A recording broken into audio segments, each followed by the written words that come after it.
Oke, halo semuanya. Mohon maaf ya, Ibu agak sedikit terlambat untuk merekam. Jadi, kita masuk ke pembahasan terkait dengan aplikasi dinamika rotasi dan momentum sudut. Jadi ini seperti penguatan ya untuk materi UTS.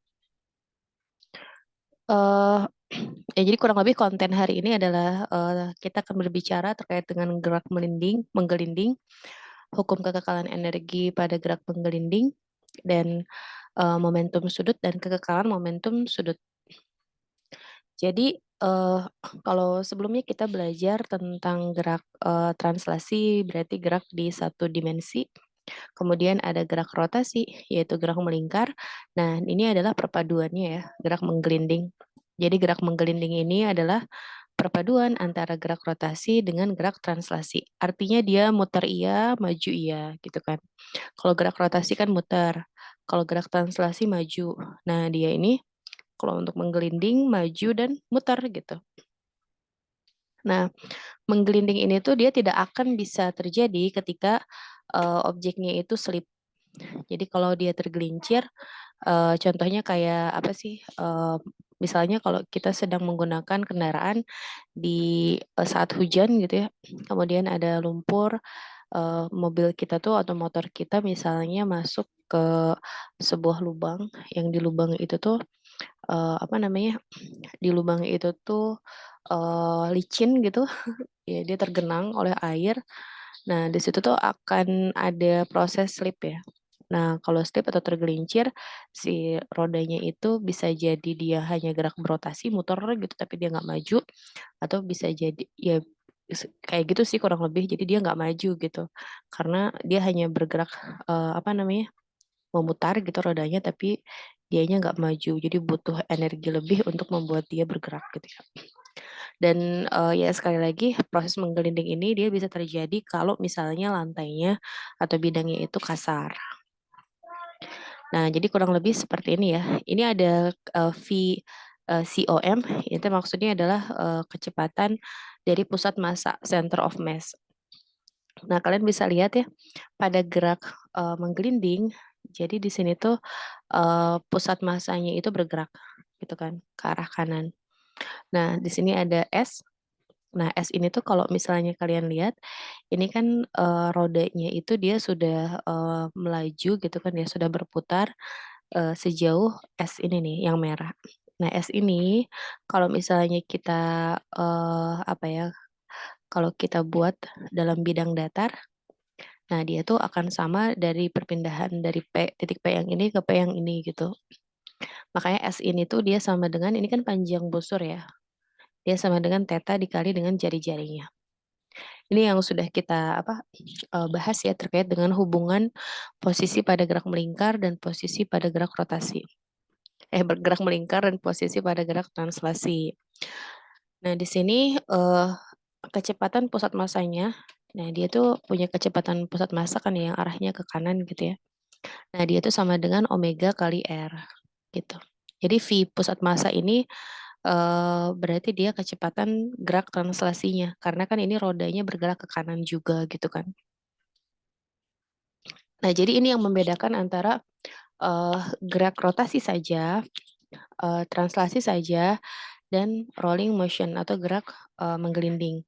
Jadi pada pure rotation ini yang biasanya diketemukan contohnya ya di kipas, baling-baling gitu kan. Jadi baling-baling kipas tuh kan dia hanya muter aja kan, tapi dia nggak maju gitu kan, nggak bergerak translasi. Nah ini kalian bisa lihat ya, eh ya kecepatan translasinya sama dengan kecepatan pusat massanya, tapi dia di sini nih hanya di ujung-ujungnya saja. Jadi yang tengah ini dia tidak bergerak ke arah kanan, ya enggak? Yang bergerak hanya di bagian atas dan di bagian bawah dengan arah yang berlawanan. Ini yang menyebabkan dia bergerak melingkar ya, atau bergerak rotasi. Nah, pada gerak translasi saja, ini kalian bisa lihat, ini kan sebetulnya ada 3 titik ya, titik atas, titik bawah, titik tengah, titik center, dan titik yang di bawah. Nah, ini kalian bisa lihat ketiganya ini bergerak ke arah yang sama gitu ya, ke arah kanan. Jadi kalau di rotasi itu yang paling bawah itu kan ke arah kiri ya. Jadi dia muter, sedangkan pada pure translation semua titik di atas, tengah, dan di bawah dia bergerak ke arah yang sama. Jadi dia bergerak bersama-sama. Contohnya ini adalah roda yang digeret ya. Jadi rodanya itu ditarik misalnya. Jadi dia tidak bergerak secara rotasi, tapi dia hanya pindah aja, hanya bergerak lurus saja tanpa memutar. Nah, sedangkan pada rolling motion, kalian bisa lihat di sini eh apa sih pada gerak menggelinding itu bedanya. Nah, eh yang satu adalah perbedaan pertama di sini nih, di atas ini ada kecepatan pusat massa. Nah, kecepatan pusat massa ini tuh dia kecepatan pusat massanya itu dia bergerak, ya enggak? Di tengah-tengah ini tuh dia bergerak, artinya ya si roda ini dia bergerak juga ke depan gitu kan. Kemudian yang di bagian atasnya itu dia V-nya itu sama dengan 2 kali dari kecepatan yang di tengah, ya enggak? Jadi inilah yang menyebabkan si roda ini bisa bergerak maju gitu. Karena kecepatan yang di atasnya dia lebih besar ya 2 kali lipat dari kecepatan yang di tengah ini. Sedangkan yang di bawah ini nol. Jadi nanti yang bagian atas ini yang membuat roda ini menggelinding gitu kan. Yang akhirnya dia bergerak memutar dan dia juga maju ke depan gitu. Jadi kebayang ya, ini perbedaan antara pure rotation, pure translation dengan gabungannya. Nah, kemudian bagaimana cara menghitung energi kinetik pada gerak menggelinding? Ini sebetulnya mudah sekali ya. Kita sudah belajar bahwa energi kinetik translasi adalah setengah mv kuadrat, gitu kan. Dengan V ini adalah pusat massa yang COM tadi ya, center of mass. Sedangkan untuk energi kinetik rotasi, persamaannya adalah setengah I pusat massa, inersia dari pusat massa dikali dengan omega kuadrat. Ini kita sudah belajar ya, bahwa massa itu dia analoginya dengan inersia, dan kecepatan ini analoginya dengan omega. Jadi tinggal ditambahin aja. Jadi kalau misalnya pure translation, kalau yang tadi ya, hanya gerak translasi saja, berarti energi kinetiknya adalah setengah mv kuadrat. Kalau dia hanya hanya rotasi saja geraknya, maka energi kinetiknya adalah setengah I omega kuadrat. Tapi kalau menggelinding, yang menggelinding ini kan gabungan antara translasi dengan rotasi. Nah, maka apa namanya? Kecepatannya adalah energi kinetiknya adalah gabungan antara energi kinetik translasi dengan energi kinetik rotasi. Jadi ada dua ya energi kinetiknya. Oke. eh Oke, ini mungkin kalian bisa coba apa namanya ya? Kalian bisa coba kerjakan. Nah ini yang ditanyainya kalian harus hati-hati dulu, hati-hati juga ya. Karena di sini eh yang ditanyakannya itu pertama adalah kalau misalnya kalian melihat soal, kalian harus mengecek apakah yang ditanyakan itu energi kinetik rotasinya atau energi kinetik translasinya atau energi kinetik eh, pada saat menggelinding gitu. Nah, ini contohnya ya. Ini kasus energi pada sebuah roda yang dia digunakan sebagai penyimpanan energi pada proses pembangkitan listrik. Nah, jadi roda ini dia fungsinya sebagai generator ya. Berarti dia hanya muter, tapi dia tidak maju. Nah, yang kita tanyakan adalah berapakah energi kinetik rotasi ya. Energi kinetik rotasi itu kan tadi rumusnya adalah I omega kuadrat, setengah I omega kuadrat. Kalian bisa cek lagi di sini. Nah, ini setengah I omega kuadrat. Nah, maka di sini kalian bisa cari karena EK-nya itu sama dengan setengah I omega kuadrat, gini kan? Maka kalian harus mencari I.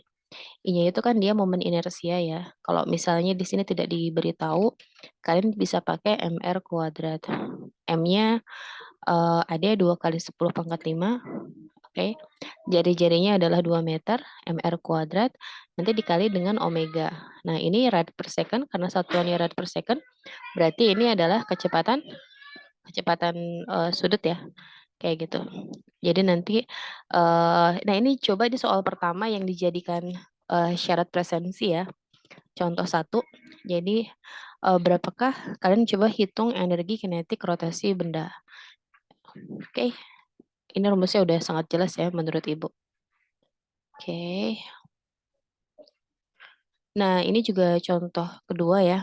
Ini yang ditanyanya adalah total energi kinetiknya, ya enggak? Nah, ini kalau misalnya beratnya adalah 72 Newton, berarti masanya adalah ambil gravitasinya 10 aja ya. 7,2 kilogram. Ada jari-jarinya, ada kelajuannya. Nanti kalian bisa cari energi kinetik total. Nah, iya. Nah, ini bola kayu pejal dia bergerak pada kelajuan 30 meter per second sambil ya, ini bukan sambal, sambil berputar. Nah, ini artinya bola kayu pejal ini dia bergerak menggelinding karena dia punya kelajuan translasi dan dia juga bergerak sambil berputar. Berarti nanti kalian pakai total energi kinetik, yaitu energi kinetik translasi setengah mv kuadrat ditambah energi kinetik rotasi setengah I omega kuadrat. Masanya ada, V-nya ada, ini kan V-nya. Kemudian sekali lagi kalau I-nya nggak diketahui, kalian pakai I-nya sama dengan mr kuadrat. M-nya adalah 7,2 kilogram dikali dengan R kuadrat. Nanti dikali dengan omega kuadrat. Nanti ininya apa namanya, dirubah ke omega ya. Kalian kan tahu ya hubungan antara omega sama V. Omega sama dengan V dibagi R. Ya enggak? Jadi nanti kalian bisa cari V-nya adalah 30 meter per second. R-nya adalah 0,15. Nanti kalian substitusi hasilnya ke sini. Kalau I-nya bisa kalian pakai rumus momen inersia normal aja mr kuadrat. Kayak gitu. Oke, ini coba soal keduanya dijadikan apa tadi namanya syarat presensi ya. Ini gampang banget kan, udah Ibu jelasin cara mengerjakannya. Oke. Nah, di sini juga ada hukum kekekalan energi ya pada gerak menggelinding. Jadi mungkin kalian pernah dengar ya hukum kekekalan energi mekanik. Jadi energi kinetik ditambah energi potensial awal dia akan sama dengan energi kinetik ditambah energi potensial di akhir. Jadi yang di akhir akan sama dengan di awal. Nah, jadi yang membedakannya kalau misalnya pada energi kinetik gerak translasi biasanya ya itu tuh setengah mv kuadrat aja gitu ya. Nah, kalau sekarang karena dia menggelinding berarti dia setengah mv kuadrat ditambah setengah I omega kuadrat gitu. Karena dia punya energi kinetik rotasi. Ya, seperti itu ya. Oke, ini soal ketiga. Jadi kan ada 3 ya, Ibu bilang nanti syarat presensinya. Jadi soal pertama adalah contoh 1, soal kedua adalah contoh 2, dan soal ketiga ini sangat simple ya. Jadi kalau misalnya kalian punya apa sih kayak bidang miring gitu yang dia licin, nggak ada gesekan. Kemudian kalian taruh 2 tabung. Yang tabung pertama dia meluncur tanpa gesekan. Dan yang kedua dia menggelinding, mana yang lebih cepat sampai ke apa namanya? Mana yang lebih cepat sampai ke bawah ya? Apakah yang menggelinding ataukah yang ngesot gitu ya? Apaan sih? Ya ataukah yang dia bergerak meluncur tanpa gesekan. Coba nanti kalian cari ya. Ini soal yang ketiga. Oke, soalnya hanya ada 3 ya untuk syarat presensi. Gampang-gampang kan soalnya ya. Nah, kemarin kita sempat belajar tentang momentum linear ya. Jadi momentum linear itu kan masih ingat momentum linear yang kita pelajari? Nah, momentum linear itu sama dengan massa dikali dengan kecepatan ya. Nah, gini ya. Massa dikali dengan kecepatan. Ini ya. Nah, ini untuk momentum linear atau yang kita momentum linear itu P. Kalau untuk momentum sudut atau momentum angular, jadi sekali lagi ya, bahasa lain atau kata lain dari sudut itu adalah angular, rotasi, melingkar, atau satu lagi ya udah sih 3 aja. Melingkar, rotasi, angular. Kalau untuk gerak translasi itu ada gerak translasi, gerak lurus, atau gerak tangensial. Ya nanti pasti nanti diminta kayak kecepatan tangensialnya berapa, apalagi ya percepatan tangensialnya berapa. Nah kalau itu berarti yang ditanyakan adalah, V sama A, atau kecepatan dan percepatan pada gerak translasi. Ini penuh dengan simbol ya, jadi kalian nggak boleh, ketukar gitu kan, momentum sudut simbolnya apa, momentum linear simbolnya apa, tapi bakal mirip-mirip banget kok, nggak ada masalah sebetulnya ya. Jadi, sebetulnya karena P sama dengan M kali V gitu kan. Nah ini, momentum sudut itu simbolnya L gitu kan, dan kalian tahu kan ada yang analogi dengan massa pada gerak melingkar itu adalah inersia, dan yang analogi sama kecepatan, eee, di gerak melingkar itu namanya omega gitu kan. Jadi L itu atau momentum sudut, dia itu adalah inersia dikalikan dengan omega, simpel ya. Dan nanti momentum sudut ini juga dia punya hukum kekekalan momentum sudut, gitu. Nanti, kita cari contohnya ya. Di sini nanti ada contoh soalnya. Nah, jadi kalau misalnya resultan momen gaya eksternal dia sama dengan nol, nah maka, di sini tuh, berlaku hukum, kekekalan, momentum sudut. Jadi misalnya nih ya, ada apa tuh namanya, eee, ada, korsel. Kalian tahu korsel nggak? Jadi korsel tuh apa ya, eee, yang apa sih, kan korsel tuh ada 2 jenis ya, korsel. Kalau kalian main ke pasar malam, ada 2 jenis ya. Ada misalnya, karosel gitu ya, yang dia tuh, ada apa sih, kayak, mobil, kuda gitu ya, singa yang, bisa dinaikin terus nanti dia, apa sih, di muternya itu pakai mesin gitu kan. Jadi, ada yang muternya itu pakai mesin, ada yang dia diputar sekali gitu ya, diputar sekali pakai tangan, terus dia muter sendiri gitu. Karena ada gerak, rotasi dari sana gitu ya. Jadi dia muter terus-terusan. Tapi ada juga, yang memang dia tuh ada manusia yang menggerakkannya gitu. Jadi memang digerakin sama manusia terus-terusan supaya dia bisa tetap muter. Jadi ada 3 jenis kan ya. Nah, yang berlaku hukum kekekalan momentum sudut itu ketika, eee, momen gaya eksternal nggak ada torsi gitu. Jadi dia tuh nggak ada torsi yang bekerja pada benda tersebut gitu. Jadi nggak boleh misalnya, dia dibantu oleh, orang dari luar untuk, apa ya, membuat si korsel itu tuh tetap muter gitu. Jadi nggak boleh ada bantuan dari luar. Nah, kalau misalnya nggak ada bantuan dari luar, berarti resultan resultan momen gaya eksternalnya ini sama dengan nol, maka di situ berlaku hukum kekekalan, momentum gitu ya. Nah, hukum hukum kekekalan momentum ini, sebentar ya, saya coba pause dulu. Kita balik lagi, jadi, kalau misalnya tidak ada momen gaya eksternal atau nggak ada torsi yang bekerja pada, benda tadi, dalam hal ini misalnya korsel, maka dia momentum awal sama momentum akhirnya itu, sama gitu kan ya. Jadi di sini berlaku hukum kekekalan momentum sudut, tapi di sini momentumnya momentum sudut ya, karena, kasusnya bendanya lagi melingkar. Jadi, nah, jadi di sini berlaku hukum kekekalan momentum sudut. Oke, jadi materi UTS sebenarnya sampai momentum yang linear kemarin dan ini adalah tambahannya yaitu momentum sudut ya. Jadi, review yang sudah kita pelajari, kita sudah belajar tentang kinematika gerak rotasi yang akan masuk ke materi UTS ya. Kinematika gerak rotasi dari mulai, analogi antara kecepatan dengan kecepatan sudut gitu kan, posisi dengan posisi sudut, percepatan dengan percepatan sudut. Ini harus, apa namanya, harus di luar kepala ya, kayak A sama alfa, V sama omega, R sama theta gitu kan. Nah, terus kita juga belajar tentang torsi.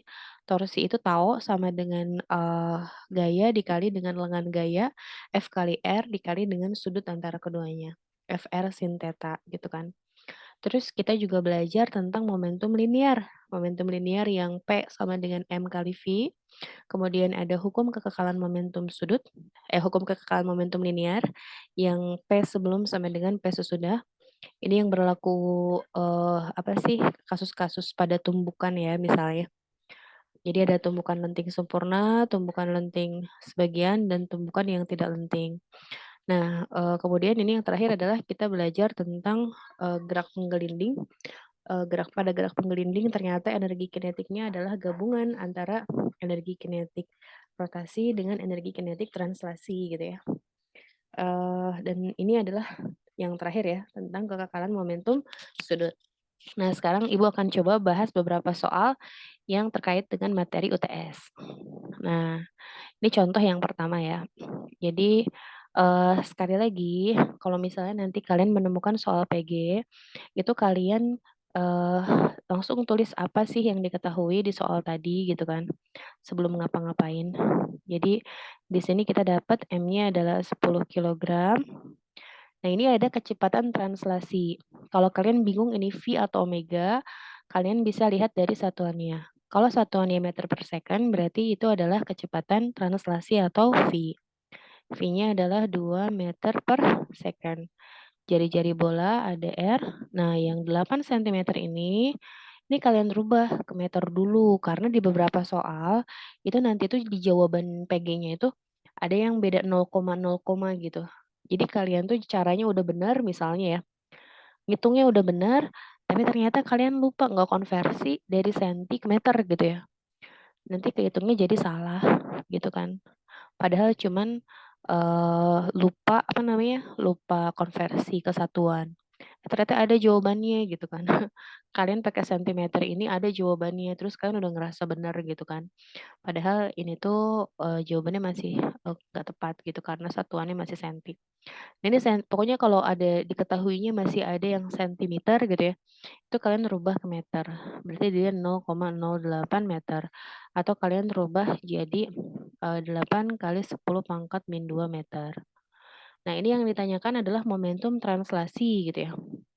Momentum translasi berarti yang ditanyanya adalah P, ya kan? P ini adalah momentum translasi massa kali kecepatan. Berarti tinggal 10 kali 2 aja kan. 10 kilogram kali 2 meter per second. Hasilnya adalah 20 kilogram meter per second.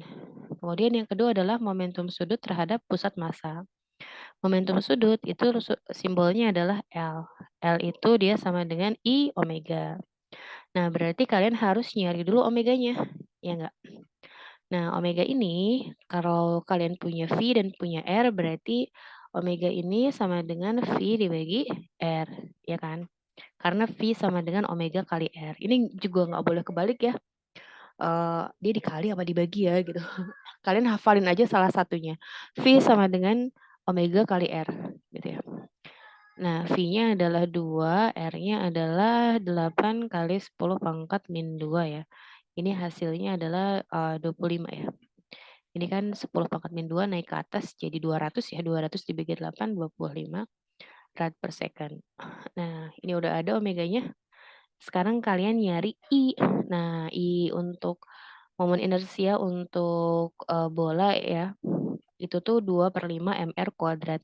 Nanti di soal UTS tuh biasanya dikasih tahu ya, momen inersianya adalah 2/5 mr kuadrat. Tapi in case ya kalian misalnya lupa ya, mau mastiin gitu ya, ini inersianya pakai yang mana? Kalian boleh tanya sama pengawasnya. Oke. Tapi kalau misalnya nggak dikasih tahu sih sebenarnya kita bisa pakai yang mr kuadrat aja gitu. Oke, ini sudah dihitung. Jadi momen inersia bola terhadap pusat massa adalah 2/5 mr kuadrat. Jadi angka ininya nih yang beda-beda biasanya. Nah, maka nilainya adalah 0,0256 kilogram meter persegi. Maka ini tinggal dikaliin aja.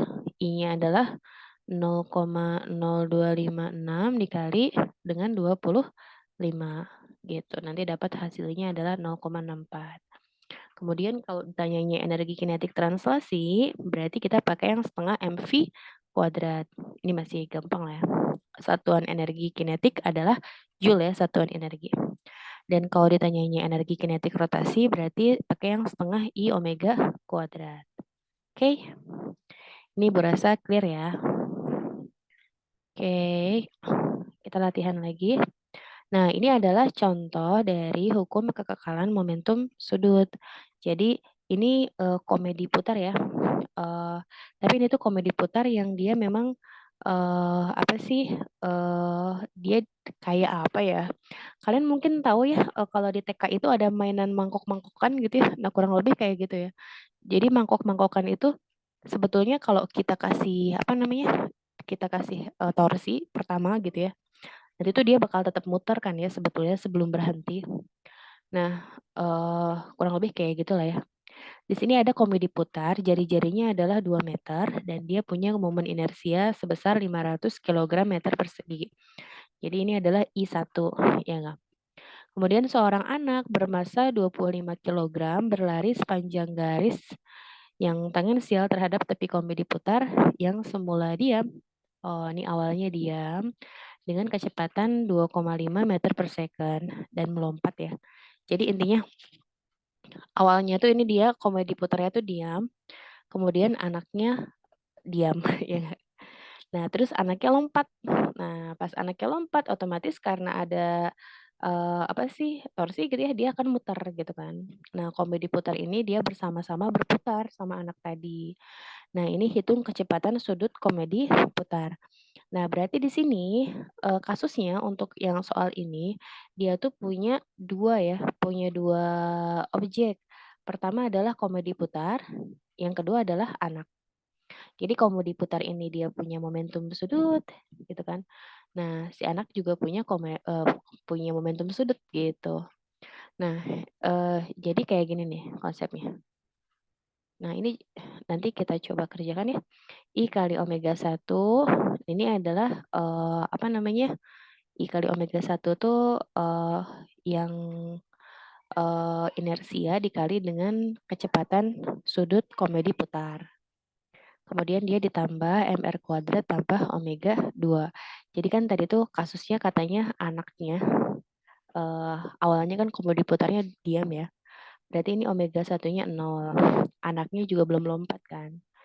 Berarti omega 2-nya sama dengan 0. Nah, pas udah melompat, mereka tuh bergerak bersama-sama. Berarti kecepatannya adalah omega aksen. Nah, ini nanti apa namanya? Ya, kalian tinggal dihitung saja ya. Apa namanya?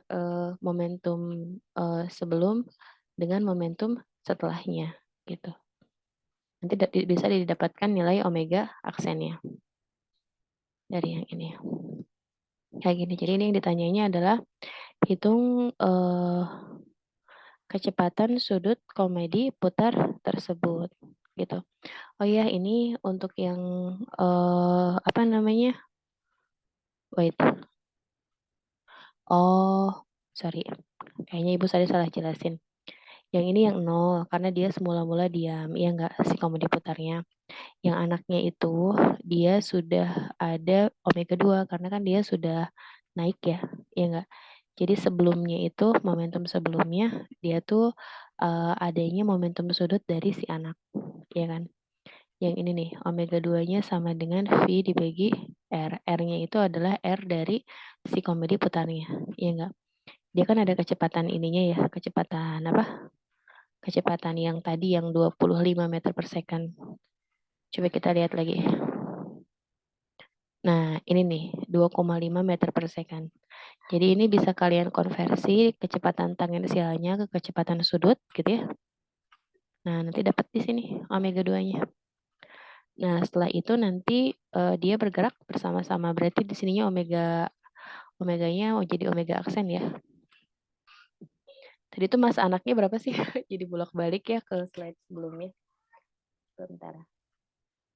Masa anaknya 25 kg. Oke, atau kita kerjain di sini aja deh.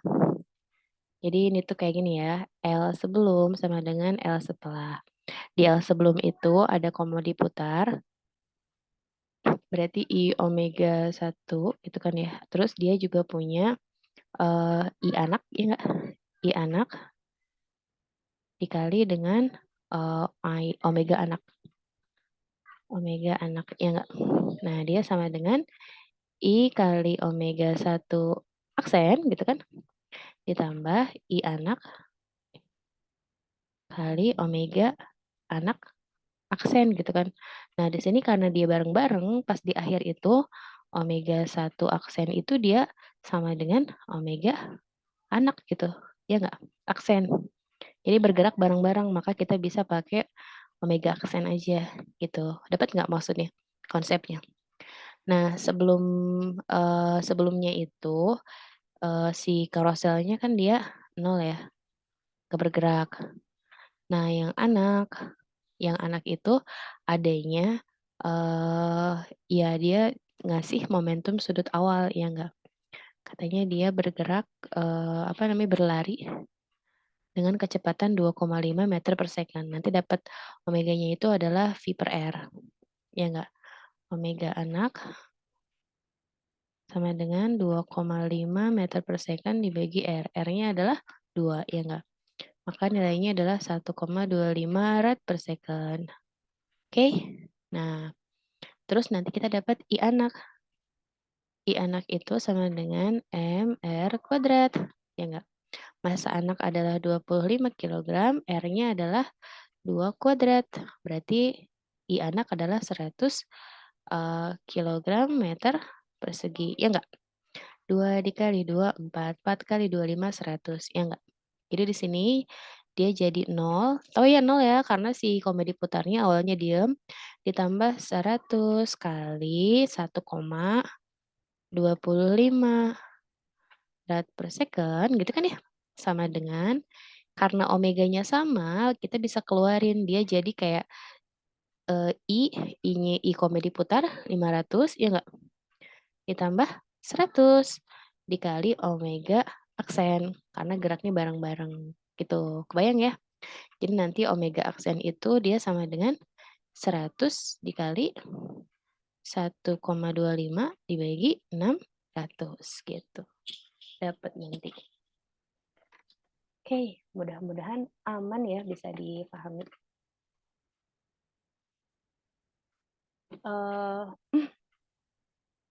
Oke, ini yang kedua ditanyanya adalah impuls ya. Sebuah benda jatuh ke lantai dengan kecepatan 10 meter per sekon, kemudian dipantulkan kembali dengan kecepatan 8 meter per second. Jadi ingat ya, ke bawah, terus dia ke atas. Oke, ke bawah min, ke atas plus ya. Jika massa benda adalah 0,8 kg dan lamanya peristiwa tumbukan antara benda dan lantai 0,2 second, berapakah impuls yang dilakukan oleh lantai pada benda dan gaya? Jadi di sini ada dua ya pertanyaannya. Pertama adalah impuls.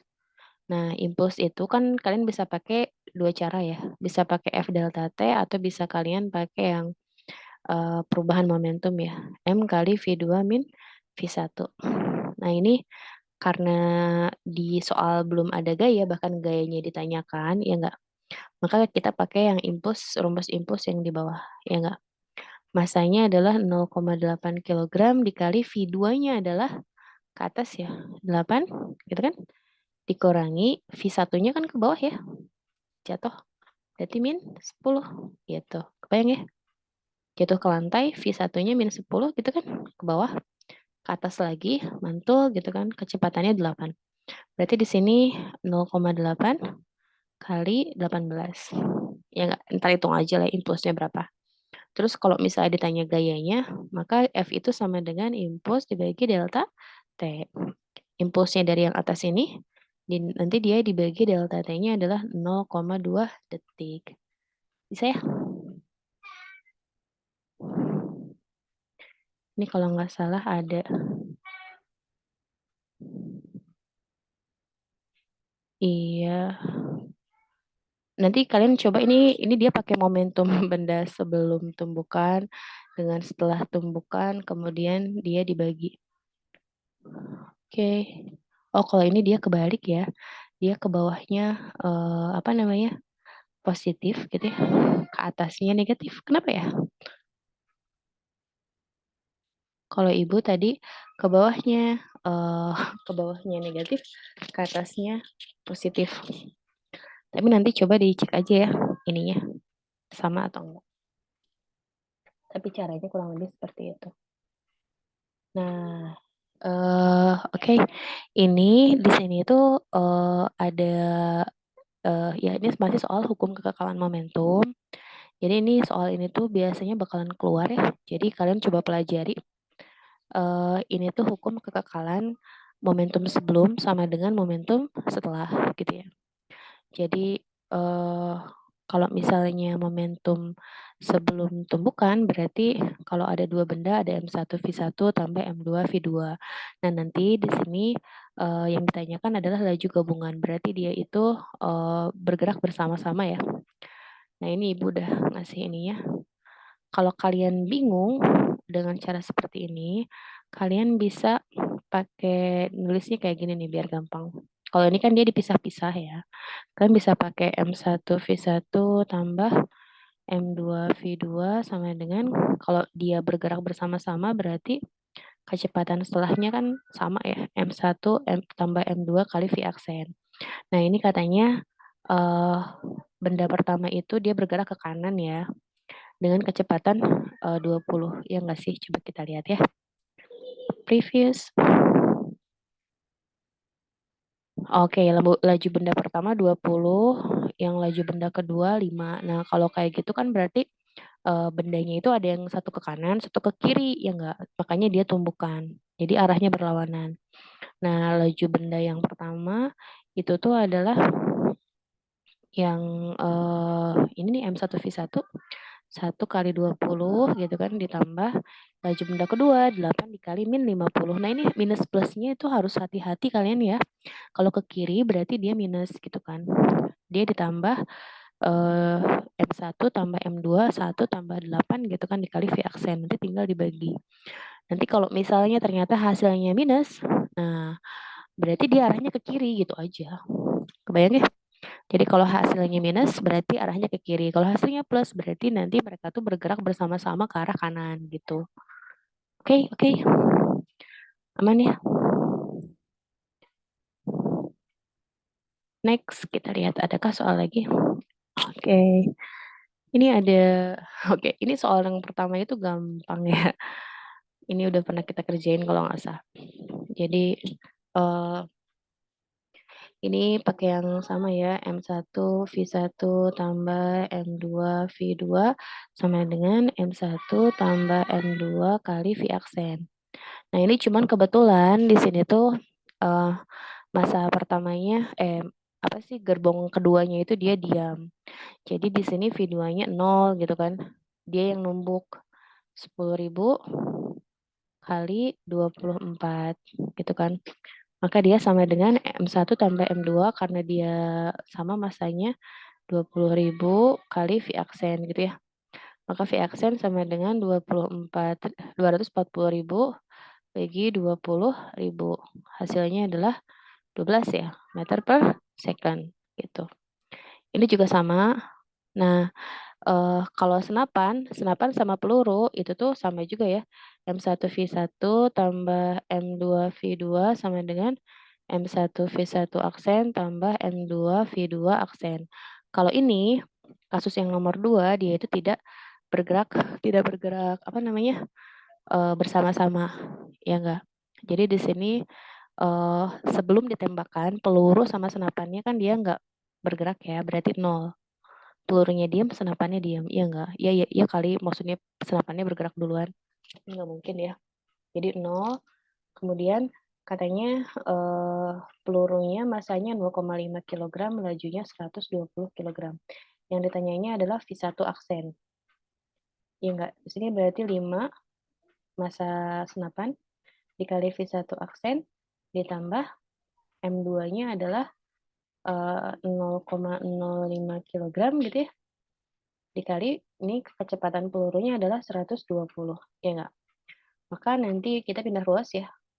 Min 5 V1 aksen sama dengan 0, berarti ini tuh 5 dikali 12 ya. 6 ya. 0,6 bukan sih hasilnya? 0,05 kali 120 gini aja deh. Nanti V1 aksen sama dengan min 0,05 kali 120 dibagi min 5. Ini dibagi plus ya, sorry. Minnya udah 1 aja. Nah, min ini tuh artinya kalau kita nembakin senapan, nanti si apa sih, pundak kita tuh bakal bergerak ke belakang, ya nggak? Kayak kepental gitu ya. Ini adalah efek dari hukum kekekalan momentum. Oke, kita cek ya. Nah, betul ya hasilnya. Jadi min 1,2 meter per second gitu. Jadi tanda negatif ini artinya senapannya itu dia jadi terlontar ke belakang gitu. Oke, sudah selesai materi tambahannya. Jadi nanti coba kalian pelajari lagi, coba kalian kerjakan tadi soal yang sudah Ibu kasih. Nanti hari Senin kita coba kerjakan lebih banyak soal ya. Terima kasih semuanya. Mohon maaf sekali lagi Ibu terlambat merekam ya. Sehat-sehat semuanya. Ibu tutup. Wassalamualaikum warahmatullahi wabarakatuh.